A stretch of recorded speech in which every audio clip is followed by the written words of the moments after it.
অতীতে কি হয়েছে ভুলে যান।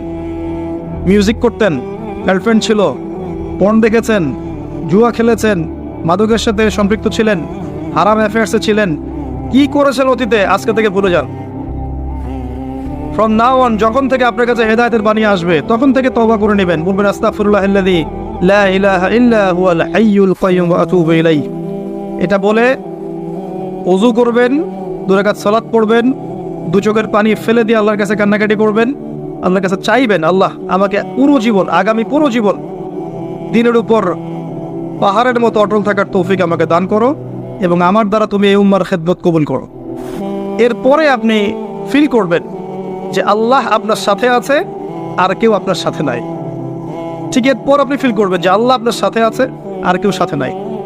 পরিবার ভুল বুঝতে পারে, গার্লফ্রেন্ড ছেড়ে চলে যাবে, আপনার চাকরি চলে যাইতে পারে, আপনার ব্যবসায় লস হতে পারে, আপনার এই সামাজিক প্রতিবন্ধকতার শিকার হতে পারেন। হ্যাঁ, আপনাকে বিভিন্ন মানুষ ভালো মন্দ আজে বাজে টাইটেল দিতে পারে, জঙ্গি হয়ে গেছে, সন্ত্রাসী হয়ে গেছে ইত্যাদি বলতে পারে, এবং ধর্মনেতারাও বাধা দিতে পারে আপনাকে। কারণ শিরকের বিরুদ্ধে বলবেন, বেদাতের বিরুদ্ধে বলবেন, হারামের বিরুদ্ধে বলবেন। আপনি যখন এই সারা বিশ্বের যে প্রতারণা চলছে পশ্চিমাদের, এগুলোর বিরুদ্ধে বলবেন, অভ্যন্তরীণ বাহ্যিক সমস্যাগুলো তুলে ধরবেন, তখন চতুর্দিক থেকে আপনার উপর অক্টোপাসের মতো আঘাত আসবে।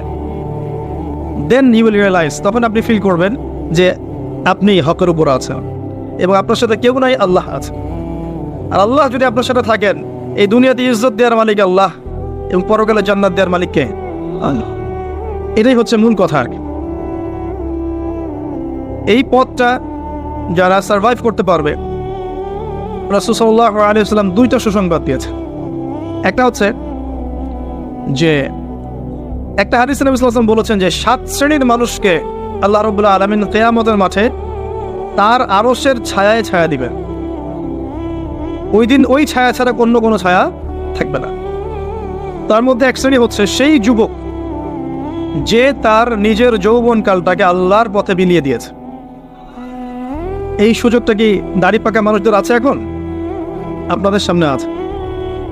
এই কথাটা শুনছেন আপনি, আপনার কান পর্যন্ত পৌঁছে গেল। এরপরে ডিসিশন ইজ ইয়ার্স। আপনার রাস্তা আপনি বেছে নেবেন। ওয়াহাদাইনাহুন নাজদাইন, আমি 2টা পথ দেখিয়েছি, ইম্মা শাকিরা ওয়া ইম্মা কাফুরা। ইচ্ছা হলে কৃতজ্ঞ হও, ইচ্ছা হলে অকৃতজ্ঞ হও। আল্লাহ আপনাকে ফোর্স করবেন না, লা ইকরাহা ফিদ্দিন। আল্লাহ পাক হাত ধরে আপনাকে নামাজি বানাবেন না। এখন আপনার সিদ্ধান্ত নিতে হবে যে আপনি কি করবেন। আল্লাহর জন্য বাঁচবেন না শয়তানের জন্য বাঁচবেন?